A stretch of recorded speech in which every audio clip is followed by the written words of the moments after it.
কোরবানির প্রচলন হযরত ইব্রাহিম আলাইহিসসালাম ও হযরত ইসমাইল আলাইহিসসালামের সময়কাল থেকে হলেও এর আগেও পবিত্র কোরআনে কোরবানি করার কথা উল্লেখ রয়েছে। আদিপিতা হযরত আদম আলাইহিসসালামের আমলে তার দুই ছেলে হাবিল ও কাবিল কোরবানি করেছিলেন। বিস্তারিত জানাচ্ছেন সৈয়দ নওশাদ। আদম ও হাওয়া আলাইহিসসালাম পৃথিবীতে আসার পর থেকে তাদের বংশবিস্তার শুরু হয়।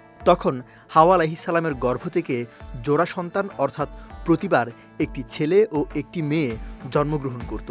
আল্লাহ তাআলা প্রয়োজনের খাতিরে আদম আলাইহিসসালামের শরীয়তে এ নির্দেশ জারি করেন যে একই গর্ভ থেকে যে যমজ পুত্র ও কন্যা জন্মগ্রহণ করবে তারা পরস্পর সহোদর ভাই বোন হিসেবে গণ্য হবে। তাদের মধ্যে বৈবাহিক সম্পর্ক হারাম।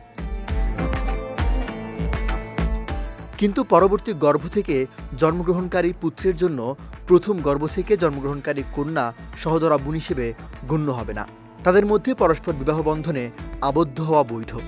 ঘটনাক্রমে কাবিলের সাথে যে সহোদরা জন্মগ্রহণ করেছিল সে ছিল অত্যন্ত সুন্দরী, তার নাম আকলিমা। অন্যদিকে হাবিলের সাথে যে সহোদরা জন্ম নিয়েছিল সে দেখতে অতটা সুন্দর ছিল না, তার নাম ছিল লিউজা। বিবাহের সময় হলে শরঈ নিয়ম অনুযায়ী হাবিলের সহোদরা বোন কাবিলের জন্য নির্ধারিত হলো, কিন্তু তাতে কাবিল রাজি হলো না। ফলে আদম আলাইহিসসালাম শরীয়তের পরিপ্রেক্ষিতে কাবিলের আবদার প্রত্যাখ্যান করলেন এবং তাকে নির্দেশ মানতে বললেন, কিন্তু সে মানল না।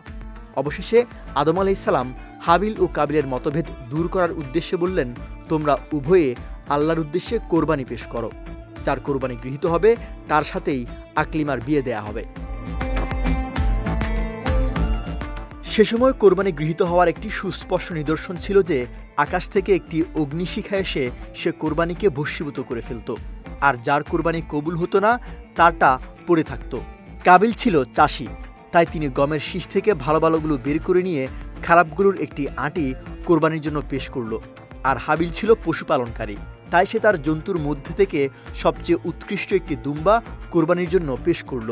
এরপর নিয়ম অনুযায়ী আকাশ থেকে অগ্নিশিখা এসে হাবিলের কোরবানিটি ভস্মীভূত করে দিল, আর কাবিলের কোরবানি যথাস্থানেই পড়ে থাকলো। ওয়ালটন আবারও মিলিয়নিয়ার অফারে ওয়ালটন ফ্রিজ কিনে আপনিও হয়ে যেতে পারেন মিলিয়নিয়ার। এ ব্যাপারে আল্লাহ তাআলা বলেন, আদমের দুই পুত্র হাবিল ও কাবিলের বৃত্তান্ত তুমি তাদেরকে যথাযথভাবে শুনিয়ে দাও। যখন তারা উভয়ে কোরবানি করেছিল তখন একজনের কোরবানি কবুল হলো এবং অন্যজনের কোরবানি কবুল হলো না। তাদের একজন বলল, আমি তোমাকে অবশ্যই হত্যা করব। অপরজন বলল, আল্লাহ তো সংযমীদের কোরবানি কবুল করে থাকেন। সৈয়দ নওশাদ, বিজয় টিভি, নিউজ ডেস্ক।